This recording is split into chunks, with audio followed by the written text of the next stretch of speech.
Today we're going to see the biggest emergency management exercise in certainly the history of New South Wales and in the CBD.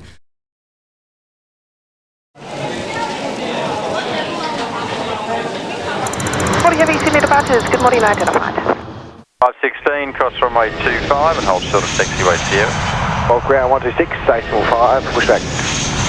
Alpha Airlines departed on 16 left, our main runway. It occurred a tail strike on rotation. Tower Alpha 100, pan. Tail strike and departure, request a low level holding for a possible return to Sydney. Alpha 100, roger pan. Contact departures 129.7.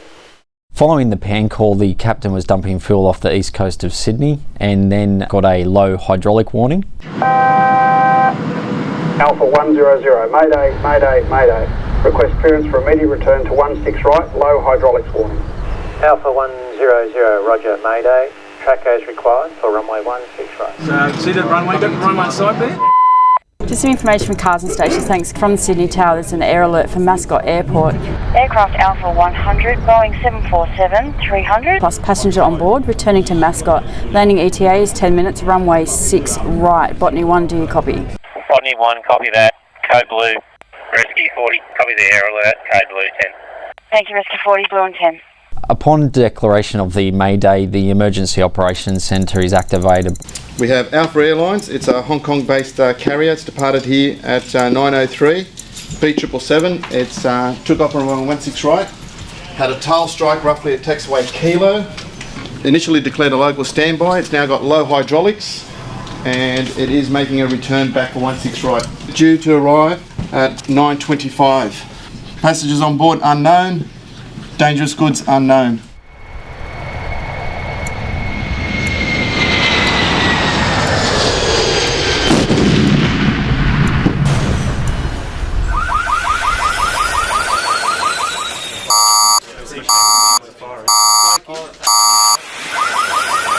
Fire rescue, what's your emergency? A large plane has crashed onto the park at Barangaroo. Okay, can you tell me the exact location? The corner of Hickson Road near Napoleon Street. We've got several fire trucks on the way there now. City cars, thanks. Any cars in the vicinity for a Boeing 747 that's gone down at Barangaroo? Yeah, City 15, copy. We're in a few minutes. BD 204, red 3. 4 red and 3. Cycle 2, you are responding to a major incident at Barangaroo off Hickson Road. We have reports of an aircraft down. We are receiving multiple calls. Reports of multiple patients. Proceed R2. BD 10. Just a reminder of all those vehicles. This will be a hazmat incident if it is actually a plane. 215, we're off. 215, you're off, thank you. Keep us advised. BD 10, can I get a sit rep from Kingston? 215 only, go ahead. Yeah, there's a plane crash in the middle of Barangaroo. Debris all over the road on Hickson Road. Yeah, how many casualties? Your size, type of aircraft? It's Boeing 777. That's about 500 casualties around here. From SO13, we are code 3, both trucks over. Upper 14 SA, under 8. Could I get you guys to go out to the crash site? I need you guys for fire protection to assist Rescue 1 for fire protection. Received, going to the crash site through gate H5, over. CBD 10, I'm on site, setting up. Forward command post on Hickson Road. There was multiple sites that had to be managed. One of the sites was where the fuselage had wound up. There was the 340 people on that particular flight, plus 170 people that were attending an outdoor concert. The other site was in the water, where there were victims located. Be advised that there looks like there's fuel in the water on the western side of Barangaroo. Hello, driver, can we get pressure up, please? Pressure up. Rescue crews assess the situation. To the other trucks, and we'll get something here substantial to hold it up. They saw that they had a commercial airline that had impacted the ground rather heavily, a large fuel spill. They established an exclusion zone. At this stage, it's very hard to tell the numbers of injured people, but I guess if it's a fully loaded aircraft, it could be in excess of 300-400 people. And the emergency crews required is multiple supervisors and transport ambulances. We require multiple rescue teams. Our cycle paramedic was critically involved in the size up and the reporting back of the scale and complexity of that incident. That enabled our incident management teams to assess the number of resources that might be required. Initially, there was an inability to access any of the patients that were on the plane due to the explosive limits that were being monitored by our remote area monitoring crews. The very first thing that Fire and Rescue New South Wales needed to do is to determine whether or not there was a possibility of explosion, and then determine whether or not evacuations needed to occur. Because an evacuation phase is a very, very big call, and that would take a great deal of coordination. Those patients that they could easily access, they were removing those from the scene and handing them over to the ambulance. We had a number of crews that were assisting the police rescue squad in removing a number of people that were trapped in vehicles along Hickson Road. The Airport Fire Service attended and initially assisted us with a foam blanket. They've got that great capability to completely cover an area in foam in a very, very short period of time, and then ensure that there was ongoing maintenance of that foam blanket to ensure that there was no further ignitions. As far as the plane, they indicated some tail strike. Is there any further information in relation to that? Not as yet. I think there's some debris on the tarmac that closed down one of the runways there. We've also got Marine Area Command out here at the moment, some of the fuselage, that sort of thing are out there. Casualties and in the water as well. I'm just about to set up the DVR teams. Yep. We're going to need forensic reception area as well, which I'll get into. Yep. Our police command about as well. They have 2 pumps, 1 ladder, 1 LSV, and USAR 1 Ava. We have got 3 large compartments of a plane, 100 patients in each compartment, and out of those 100 we have got probably half of them with red tags. I'm running out of tags. 4SO replying. 4 crew. We've located the pilot and co-pilot. They're entrapped, confined to their seats. Pilot has suffered an abdomen injury or intrusion, and the co-pilot has lacerations on the face. Our urban search and rescue teams arrived. They set up the mass decontamination. They also established a temporary morgue. Don't go through the wash, guys. Hand them over at the end and come back. Crews decontaminated any of the patients that were being handed to the ambulance and any of the other emergency service workers who'd become contaminated with fuel during that time. Category 1, GCS 13, airway clear. Heart rate 140, impaled in the right, in the left abdo. You take morphine and antiemetics. Patients will be brought to a point for either decontamination or for assessment by the paramedics to then move through to the casualty collecting station. So some patients at this incident required decontamination from the effects of jet fuel or carbon fibres from aircraft breakup, and they needed to be decontaminated before they could be safely transported to the casualty collecting station. Alpha 263 red, Alpha 108. A red GCS 3. Don't worry, going to Neil. So triage is about counting the number of patients and rapidly making a determination of how seriously injured they are and the sorts of ongoing care requirements that they'll have.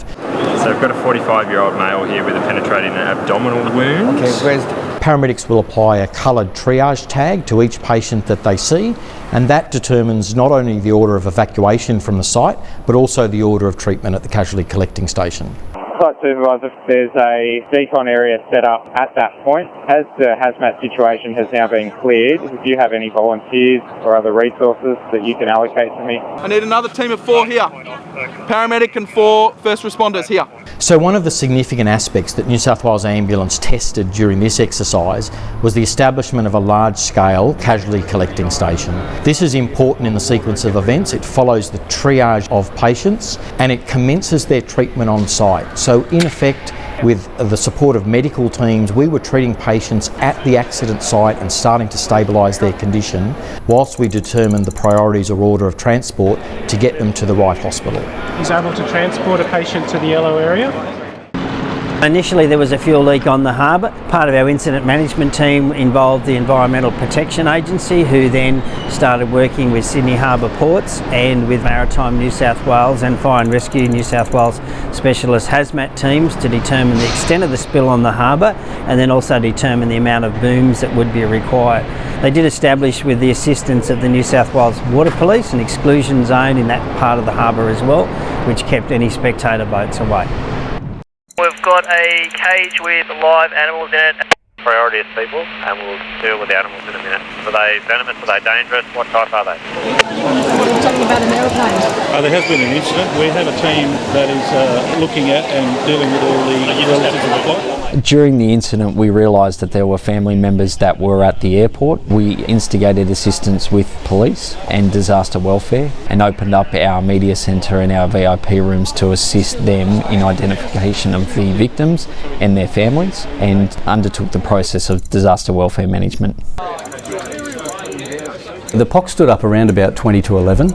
There were limitations with the Police Operations Centre, no doubt, because we were running a Police Operations Centre in conjunction with a Regional Emergency Operations Centre. So we're coordinating all the different resources, bringing all the resources in together, all of those liaison officers from the different agencies to come in and give me as the Recon and my team a really good understanding of what's required from each agency, how they're working together, and then whether there are different needs that need to be met. I'm going to start with the Police Commander. The Police Commander will give you an overview of exactly what's happening in that particular area, then I'll move through to fire, health, etc. Whilst I get briefed on an hourly basis, in reality those agencies should be talking to each other and should really be negotiating between each other as to what priorities need to be addressed at certain times.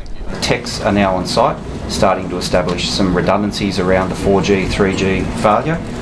That includes 50 portable radios have been delivered to the scene. There were challenges for communication, so we lost the 3G and 4G network for several hours, but that was because of congestion.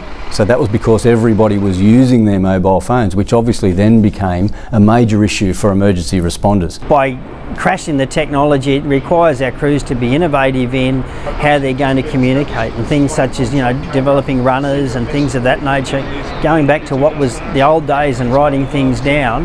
That meant that they fell back to well-established plans of other forms of communication using the government radio network, and in some case runners to move messages across the accident site.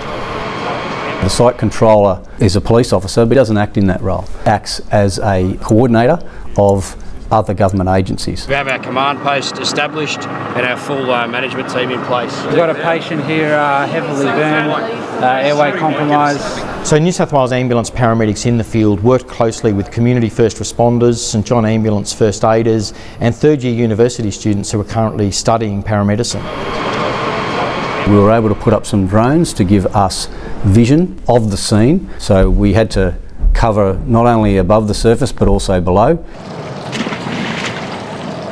The police divers were also deployed to have a look under the water and also to make sure that there weren't any other casualties or deceased in the water, because obviously that becomes an issue not only for the rescue phase but also for a body recovery phase. Alpha Airlines were incredibly important in this exercise. They established a 1-800 number. They also assisted us with numerous information, including the passenger manifest, details of those on board, and also assisted with us at the family reception centres. Go on, let us in there so we can serve our kids there, guys. My son's in there. My son's in there. Stay back. Come on. I gotta go, guys. My son's in there. Stay back. Son's on that phone. The son's in there, mate. People were actually looking at this as a real scenario, and if you do that then you get a lot more out of that. The relative reception centre was relocated to the Rocks so that we could keep all the relatives of people on that particular flight together. That's managed by police. We try to get as much information in relation to people that are on that flight and then match those details with relatives that may well be at the relative reception centre. The DVR process is critical in these roles to make sure that we have accurate information and that we can identify people that may have been injured or unfortunately deceased. This exercise is relevant because we are the people that will be the first responders. There will be a full debrief of all the agencies and we will make mistakes, but it's about making mistakes on these days, the days that are very realistic. It's about putting pressure on people today so we make mistakes during the exercises. And that's lessons learned from other countries and trial those on a day like today. And so if there was an emergency such as this, as horrible as it is to think about, we are ready to respond.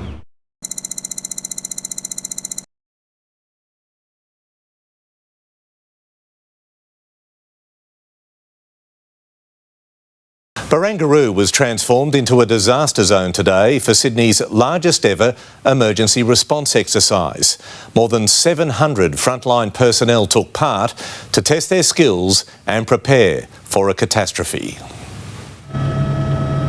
Ground Zero in the heart of Sydney. Mass casualties, hundreds of police, paramedics and firefighters. Two pretty bad injuries down there. And a desperate race to save lives. Everyone on 3, 1, 2, 3. A path of destruction, fortunately all set up, just preparing for the worst. We will make mistakes, but it's about making mistakes on these days, the days that are very realistic. It's about putting pressure on people today so we make mistakes during the exercises. Today's exercise replicated a plane crash at Barangaroo, a Boeing 777's fuselage represented by these buses. The mangled wreckage, along with suitcases and debris, strewn across the ground. The operation was precise and no stone was left unturned. One by one, fake patients, some contaminated by aviation fuel, were led away and put through a state-of-the-art decontamination system to be hosed down and taken away for treatment. In a situation like this, one of the biggest challenges emergency crews face is that there isn't enough time or resources to get all of these patients to hospital. So a triage centre is set up on the ground to treat patients here at the scene. We want to make sure that we're treating the sickest patients first here and then coordinating their most expeditious transport to hospital. And that is a critical function within this site. We're bringing the casualty department to the scene. It's the first time we've ever done that during an emergency. An emergency it's hoped we'll never be faced with. Cassandra Wood, 9 News. Thankfully, it wasn't the real deal, but it certainly looked like it as hundreds of emergency service personnel were involved in a full-scale test today. It was based on a nightmare scenario, a plane crashing shortly after takeoff from Sydney Airport. Dozens of different agencies took part following a year of planning. The response is real. So is the urgency. All right, on 3, 1, 2, 3. They came from land, sea and from above. 700 emergency service personnel from over 30 government agencies, culminating in the biggest training exercise of its kind in the country. We know with worldwide events between floods and fires and building collapses, these things happen. And we have to be prepared for the worst. Confident they'd be prepared should a plane crash because of bad weather, engine failure or something more sinister, such as an act of terrorism. It's irrelevant if it's an act of God or Mother Nature at its worst, or even if it's a crime. The people who you see here today, the people who will respond in the first 4 hours. These buses simulated a Boeing 737. Initially, fire and rescue are the only ones allowed on the ground. They have to ensure no one's exposed to the toxic aviation fuel. Then they can give the all clear for the 500 casualties to be treated. The injuries range from minor to catastrophic. Emergency services say the biggest problem they face is people taking themselves to hospital. They want to prevent this from happening by bringing the ER to them. It's almost like a mock or a field treatment hospital where basic treatment will take place here before more definitive care can occur in the hospital system. It's a training exercise that assures us our emergency personnel are prepared for any situation, a situation that hopefully we'll never have to face. Leonie Ryan, 7 News. Now, imagine a jumbo jet crashing in the heart of Sydney just moments after taking off from the airport. That was the scenario facing emergency crews at Barangaroo today as they took part in disaster training exercises. This is Ground Zero just moments after a passenger plane crashed in the CBD. His heart rate's 18, his cap refills 2, so it's a primary head injury. These paramedics are among the first on the scene. Minimal treatment, triage, move him out. All right, on 3, 1, 2, 3. And back on 3, 1, 2, 3. Barangaroo became a disaster zone as hundreds of emergency personnel took part in one of the country's biggest training drills. There is smoke and there's flames and there's cars overturned. And we do this to try and simulate the sort of pressure that you see in a normal emergency. Buses took the place of the fuselage of the downed plane and crews scrambled to rescue the 500 victims. We've got one more deceased in that car, that deceased there, that's it, okay? Firefighters battled the flames and volatile fumes rising from the wreckage. More tried to contain the aviation fuel spilling into the harbour. You need at least P2 dust mask and some rubber gloves. As the victims were rescued, each had to be decontaminated, and a tent was set up to wash the jet fuel off the survivors. Victims were then moved to a triage zone, with New South Wales Health trialling a mobile emergency department in the hope more lives would be saved. A plane crash is just one possible scenario these crews could face. The lessons learnt here will help police, firefighters and paramedics when they face real-life disasters such as a deadly storm, a building collapse or even a terrorist attack. The people who you see here today are the people who will respond in the first 4 hours to any type of emergency. If a real-life disaster was to strike, these crews say the city will be well prepared. Jessica Kidd, ABC News, Sydney.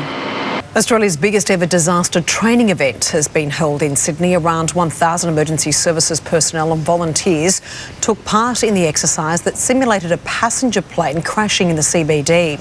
A makeshift emergency department was set up to make the drill as realistic as possible. Cardboard cutouts were used to replicate the 500 crash victims, and 300 volunteers played the role of families and friends. We need to make sure as a government that the people of New South Wales are confident that regardless of the accident, the incident, the activity, that all of our emergency services work hand in glove together and well resourced.